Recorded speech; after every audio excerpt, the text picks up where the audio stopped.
വിവോയുടെ Vivo V80 light 5G എന്ന പുതിയൊരു smart phone ഇപ്പോൾ ലോഞ്ച് ചെയ്തിട്ടുണ്ട്. ഈ ഒരു വീഡിയോയിൽ നമ്മൾ നോക്കാൻ പോകുന്നത് വിവോ V80 ലൈറ്റ് 5G എന്ന സ്മാർട്ട് ഫോണിനെ പറ്റിയിട്ടാണ്. ആദ്യം നമ്മൾ ഫീച്ചേഴ്സും കാര്യങ്ങളൊക്കെ നോക്കുകയാണെന്നുണ്ടെങ്കിൽ ഡിസ്പ്ലേയുടെ കാര്യത്തിൽ 6.83 ഇഞ്ചിന്റെ 1.5K റെസൊല്യൂഷനിൽ വരുന്ന ഡിസ്പ്ലേ ആണ് ഇതിൽ വരുന്നത്. അമല ഡിസ്പ്ലേയും കാര്യങ്ങളൊക്കെ വരുന്നുണ്ട്. പിന്നെ ഇതിൽ കർവ്ഡ് ആയിട്ടുള്ള ഡിസ്പ്ലേ ആണ് കൊടുത്തിരിക്കുന്നത്. പഞ്ചോൾ ഡിസൈൻ വരുന്നുണ്ട്. പഞ്ചോൾ വരുന്ന ടോപ്പ് സെന്റർ ഭാഗത്തായിട്ടാണ്. പിന്നെ 120 ഹെർട്സിന്റെ റിഫ്രഷ് റേറ്റ് ഒക്കെ ഇതിൽ സപ്പോർട്ട് ചെയ്യുന്നുണ്ട്. പീക്ക് ബ്രൈറ്റ്നസ് വരുന്നത് 3000 നിറ്റ്സ് ആണ്. അപ്പം അത്യാവശ്യം കുഴപ്പമില്ലാത്ത നല്ല ഡിസ്പ്ലേ ഫീച്ചേഴ്സ് ഇതിൽ വരുന്നുണ്ട് എന്ന് പറയാം. പിന്നെ in display finger print sensor ഇതിൽ കൊടുത്തിട്ടുണ്ട്. ഫോണിന്റെ വെയിറ്റ് വരുന്നത് ഏകദേശം 197 ഗ്രാം ആണ്.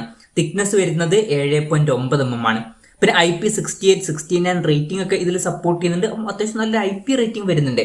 MIL STD 810H സർട്ടിഫിക്കേഷൻ ഇതിൽ വരുന്നുണ്ട്. പിന്നെ ഈ ഫോണിന്റെ സിൽക്ക് വൈറ്റ് അതുപോലെ തന്നെ സഫയർ ബ്ലൂ എന്നീ കളർ വേരിയൻസ് ഒക്കെയാണ് ഇപ്പൊ ലോഞ്ച് ചെയ്തിരിക്കുന്നത്. ഇനി പ്രോസസറിന്റെ കാര്യം പറയുകയാണെന്നുണ്ടെങ്കിൽ MediaTek Dimensity 7360 എന്ന പ്രോസസറാണ് ഇതിൽ കൊടുത്തിരിക്കുന്നത്. ഇപ്പോൾ ഫോണിന്റെ വില ഏകദേശം 43,000 രൂപ പ്രൈസ് റേഞ്ചിലായിട്ടാണ് വരുന്നത്.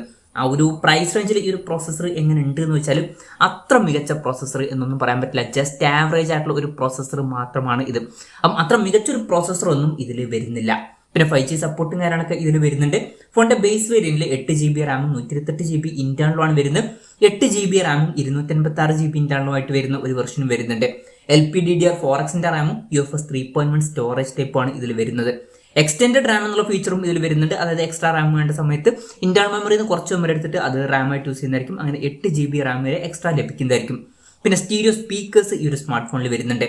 Android 16 ബേസ് ആയിട്ടുള്ള ഒറിജിനൽ സോഫ്റ്റ്വെയർ ആണ് ഇതിൽ വരുന്നത്. ക്യാമറയുടെ കാര്യം പറയുകയാണെന്നുണ്ടെങ്കിൽ ഫോണിന്റെ പിന്നിൽ ഡ്യുവൽ ക്യാമറ സെറ്റപ്പ് ആണ് വരുന്നത്. 50 മെഗാ പിക്സലിലെ സോണി IMX852 മെയിൻ ക്യാമറ സെൻസറാണ് ഇതിൽ വരുന്നത്. പിന്നെ 2 മെഗാ പിക്സലിലെ ഒരു ഡെപ്ത് സെൻസറും വരുന്നുണ്ട്. ഫ്രണ്ടിൽ 32 മെഗാ പിക്സലിലെ സെൽഫി ക്യാമറ ആണ് വരുന്നത്. ഇപ്പോൾ ഈ ഒരു പ്രൈസ് റേഞ്ചിലൊക്കെ വരുന്ന ഒരു ഫോണിൽ നമ്മൾ ക്യാമറയിൽ ടെലിഫോട്ടോ ലെൻസും അൾട്രാ വൈഡ് ആംഗിൾ ലെൻസും ഒക്കെ എക്സ്പെക്ട് ചെയ്യുന്നുണ്ട്. ഇവൻ ടെലിഫോട്ടോ ലെൻസ് ഇല്ലെങ്കിലും at least ultra wide angle lens എങ്കിലും കൊടുക്കായിരുന്നു. അപ്പം അതിവിടെ മിസ്സിംഗ് ആണ്. പിന്നെ ബാറ്ററിയുടെ കാര്യത്തിൽ 7050 mAh ബാറ്ററിയാണ് വരുന്നത്. നല്ലൊരു ബാറ്ററി കപ്പാസിറ്റിയാണ്. 44 വാട്ടിന്റെ ഫാസ്റ്റ് ചാർജ് സപ്പോർട്ട് വരുന്നുണ്ട്. തിരക്കില്ലാത്തൊരു ചാർജിങ് സ്പീഡുമാണ്. പിന്നെ Type-C ചാർജിംഗ് പോർട്ടും ഇതിൽ കൊടുത്തിട്ടുണ്ട്. അപ്പം അത്യാവശ്യം കുഴപ്പമില്ലാത്ത നല്ലൊരു ബാറ്ററി സെറ്റപ്പും കാര്യങ്ങളൊക്കെ ഇതിൽ വരുന്നുണ്ട് എന്ന് പറയാവുന്നതാണ്. അപ്പം ഇതൊക്കെയാണ് മൊത്തത്തിൽ ഫീച്ചേഴ്സിനെ പറ്റി പറയാനുള്ള കാര്യങ്ങൾ. പിന്നെ ഈ ഒരു സ്മാർട്ട് ഫോൺ ഇപ്പം പാകിസ്ഥാനിലാണ് ലോഞ്ച് ചെയ്തിരിക്കുന്നത്. ഇന്ത്യയിൽ ലോഞ്ച് ചെയ്തിട്ടില്ല. പാകിസ്ഥാനിൽ ഏകദേശം 43,000 രൂപ പ്രൈസ് റേഞ്ചിലായിട്ടാണ് ഈ ഫോൺ ലോഞ്ച് ചെയ്തിരിക്കുന്നത്. ഇന്ത്യയിൽ ലോഞ്ച് എന്ന് വെച്ചാലും ചിലപ്പം ഈ ഒരു ഫോൺ ഇന്ത്യയിൽ ലോഞ്ച് ചെയ്തേക്കാം എന്നുള്ള റിപ്പോർട്ടുകൾ വന്നിട്ടുണ്ട്. പക്ഷെ ഒരു കാര്യം എന്താണെന്ന് വെച്ചാൽ ഇപ്പം അടുത്ത് വിവോ S2 എന്നൊരു സ്മാർട്ട് ഫോൺ ഇന്ത്യൻ മാർക്കറ്റിൽ ലോഞ്ച് ചെയ്തിട്ടുണ്ടായിരുന്നു. അതിൻ്റെ ഒരു റീബ്രാൻഡഡ് വെർഷനാണ് ഈ ഫോൺ.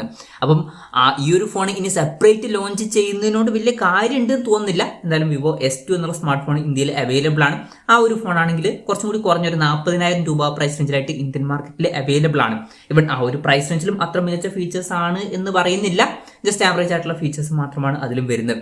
എന്തായാലും വിവോയുടെ V80 ലൈറ്റ് 5G എന്ന പുതിയൊരു സ്മാർട്ട് ഫോൺ ഇപ്പം ലോഞ്ച് ചെയ്തിട്ടുണ്ട്. ഈ ഒരു ഫോണിനെ പറ്റിയിട്ടുള്ള നിങ്ങളുടെ അഭിപ്രായം ജസ്റ്റ് ഒന്ന് കമന്റ് ചെയ്യുക.